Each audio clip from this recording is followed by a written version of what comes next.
Hello everyone, welcome back to my channel. Today, let's go over a premium medium question that I just solved on my own.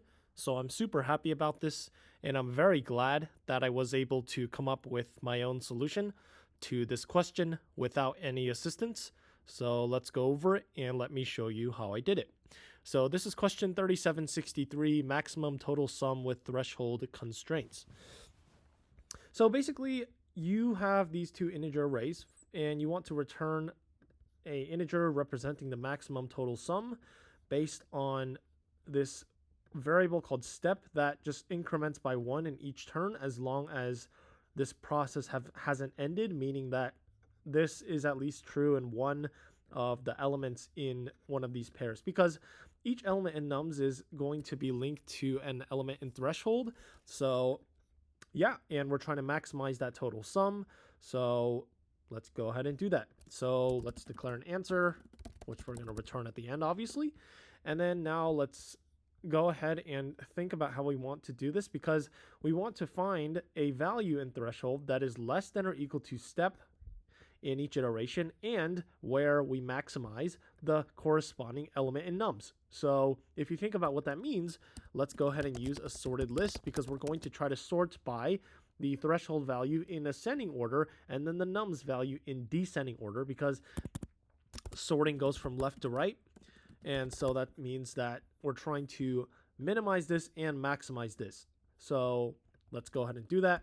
So for I and in enumerate nums, and the neat thing is that if you look at the constraints, they're both of the same length. So basically, we're just going to add threshold of I, because that's what we're trying to minimize, right? We're trying to make sure that's less than or equal to step. And then let's put negative n, because what we're going to do, as soon as this is going to be less than or equal to step, then we know that this is going to be the most optimal solution, because this is already the biggest number that's going to be less than n, and we're just going to renegate this. So that's the idea that I came up with, and let's go ahead and execute it. So again, for or because if you know that we're going to basically use each index only once, then we're only at most going to have as many iterations as in the length of nums that we're given, or length of threshold, right? They're the same thing. So then let's go ahead and just go over j, or go over our sorted list using index j, and then basically just ask the question. So if n of 0, the threshold value, happens to be less than or equal to step, which, by the way, we're going to have to increment in each iteration, right? So step 1, 2, 3, 4, and then we can know that this is the value we're going to add to answer, right? So we're going to add n of 1 absolute value, right? Turning that negative back into a positive. So basically like getting rid of the negative when we add it back. And then we're obviously going to have to delete this index because it's been used instead of using a set. That's just how I like to do it.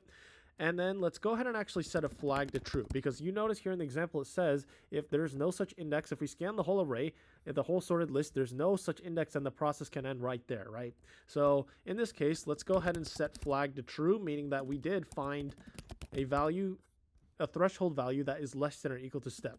And at the end, if not flag, if we didn't, then we can just return the answer right away, right? Because the process has ended. Okay, and then at each turn, increment step by 1, and let's go ahead and run this. Okay, so if n0 is less than or equal to step, which we didn't define, and it tells you here step starts at 1. So let's run this. Okay, submit it. And there you go, passes all test cases. So again, I'm super happy that I was able to come up with my own solution to this question without any assistance and solve it completely on my own. So that's it for this video, and thank you for watching.